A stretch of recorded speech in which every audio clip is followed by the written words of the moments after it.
अमरावती शहरातील मोतीनगर चौकात सकाळी सुसाट वेगाने येणाऱ्या कारने अनेकांना जोरदार धडक दिली। ही घटना मोतीनगर चौकात सकाळी 11 वाजताच्या दरम्यान घडली। MH34K5289 क्रमांकाची कार सुसाट वेगाने येत असताना मोतीनगर चौकात अचानक एकच खळबळ उडाली। युवतीची कारवरील नियंत्रण सुटून कारने रस्त्याने जाणाऱ्या दुचाकी चालकाला तसेच हातगाडी चालकाला जोरदार धडक दिली।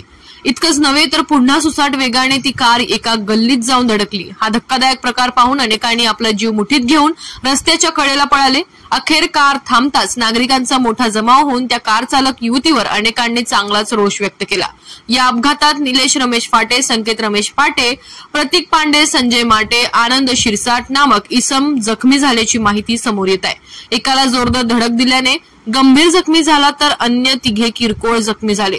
फ्रेजरपुरा पोलिसांनी तात्काळ धाव चौकशीकरिता पोलीस स्टेशन येथे घेऊन गेले। 10:30 वाजताच्या दरम्यान पोलीस स्टेशनला हजर असताना माहिती मिळाली की मोतीनगर चौकात एका 4 व्हीलरने फळ विक्रेता आणि तेथील वाहनांना धडक मारलेली आहे। अशा माहितीवर आम्ही पोलीस तात्काळ तिथे रवाना झाले। तिथं बघितलं असता या वाहन चालकाने तेथील फळ विक्रेते व वाहनांना धडक मारली।